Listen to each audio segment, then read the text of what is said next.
Hello everybody and welcome to a bit of an interesting video, I think. We have just barely 1 month left until the first offline Kotei in forever, which is going to be super fun. And I figured since a lot of us haven't played in a paper tournament, or in paper at all in quite a while, I figured I'd put together some quick and easy steps of things you can do to prepare yourself for this Kotei and how to get in shape to get the most out of your games. So let's get straight into it. Let's start with the first section, which is deck building. And step number 1 is to know the meta. There's a difference between playing with your friends at your local game store, with your partner, and playing with in a tournament. Playing in a tournament means that you will be playing a lot of different people that you don't know. You can't rely on playing against play styles. You don't know exactly what your opponents are running. You need to know the meta, get a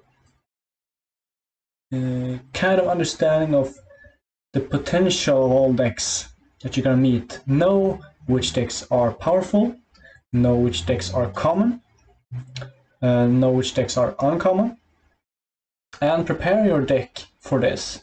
Let's say, for example, that Crab is the big ooga booga scary deck, the one to beat. Then you want to be prepared for that deck. But maybe you also know that there aren't that many Crab players, so maybe you don't need to tech against them too much. Maybe there are a lot of, for example, Lion players that you are also quite afraid of, so you need to take against them instead. Know or try to guess the meta that you're going up against and build accordingly. And this ties into step number 2, which is run silver bullets. Run those one-offs, or even two-offs sometimes, of those cards that really deal with some strategies well. Are you thinking that you will run against a bunch of attachment stuff? Maybe you're playing against Phoenix and you're getting hit with Clouded Mind all the time. Run Disarm. Or you're playing as Tower? Run Disarm. Run Bow effects. Or are you scared of Unicorn? Run Cancels. Run Silver Bullets. They will save you games. Winning tournaments is a lot about skill, but it's also a lot about luck, and you need those silver bullets to give you that extra X factor. But step 3, don't run too many. Say you're afraid of attachments, Tower or Clouded Mine or whatever. Don't fill your deck with 3 of Disarm, 3 of Let Go, and 3 of Mystic, and so on and so forth. That will dilute your win rates against the other decks, where these cards are maybe not as useful.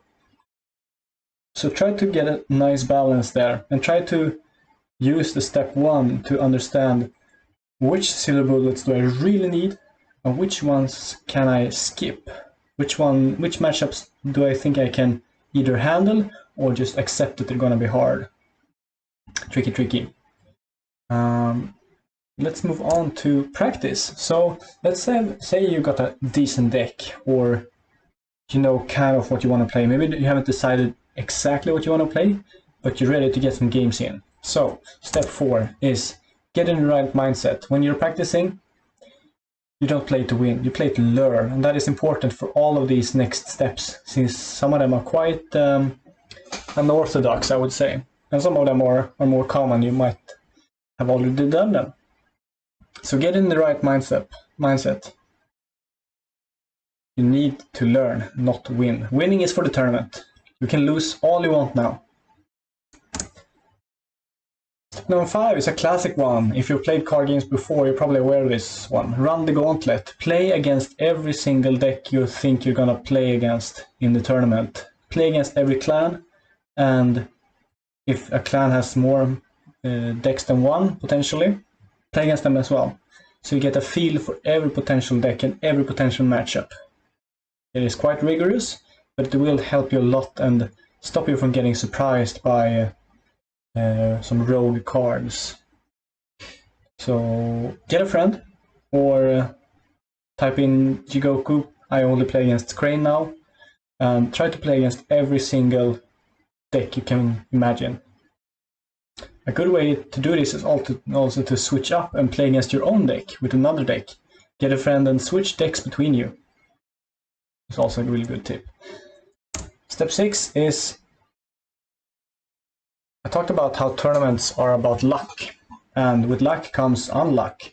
And some games you will just not see your best cards, or if you play a combo deck, you will not find your combo pieces.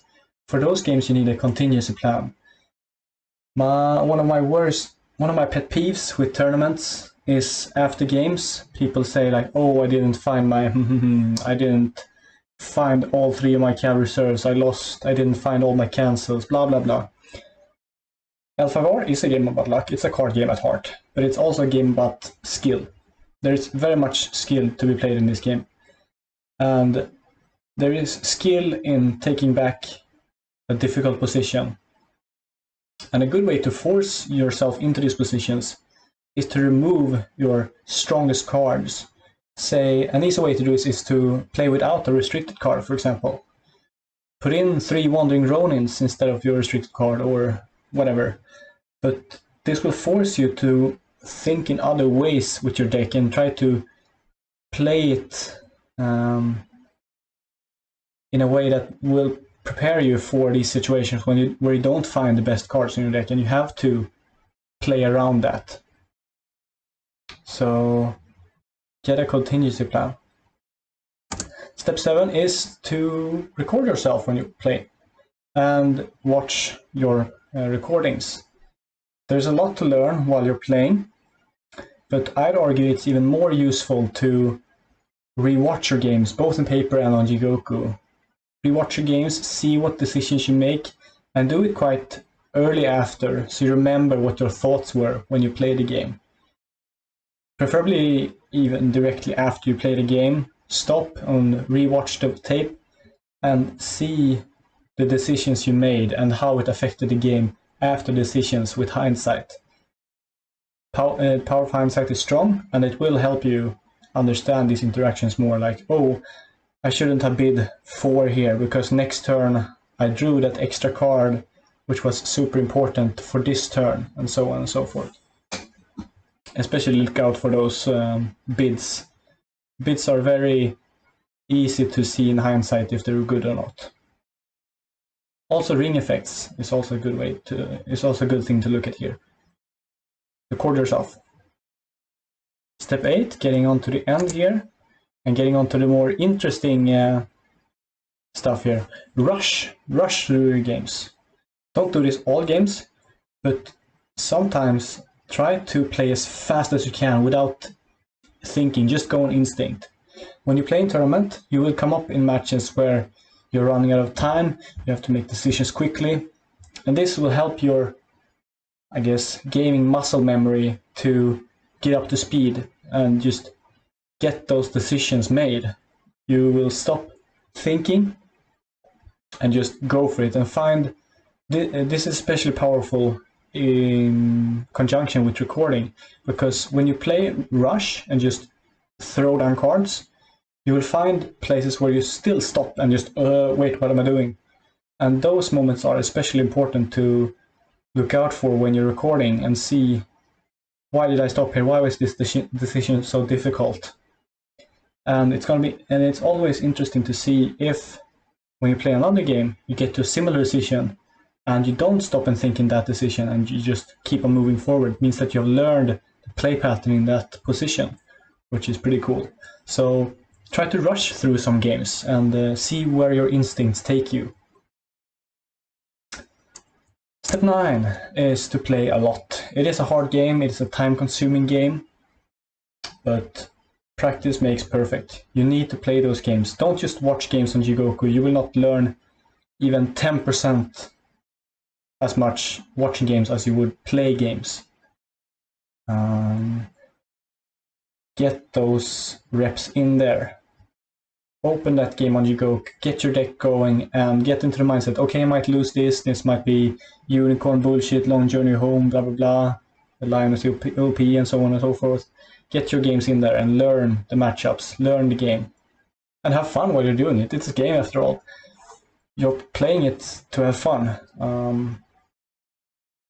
And practicing will make it more fun when you get to the tournament, when you will be confident in the game. And step number 10 is, especially nowadays, play in paper. There is a difference between playing on Jigoku and playing in paper. In paper you will not get all these reminders of reactions flashing up and stopping this game, prompting you to click them. You have to remember them yourself. There is no hand holding. All the tokens, all the numbers, the fate is harder to count. People play with different kinds of tokens. Get used to this. This is quite important. And also be aware that paper play is always slower than Jigoku play. If you feel like you're taking a long time on Jigoku games, you might need to try step 8 and try to rush more and get those instincts going. So that's the 10 steps, and I hope they help, and I hope they will make your Kotei visit more fun, more prepared, and get you some extra wins. But if that doesn't help, you can just play Lion. You will be prepared for war in no time. Thanks for watching and have a nice day.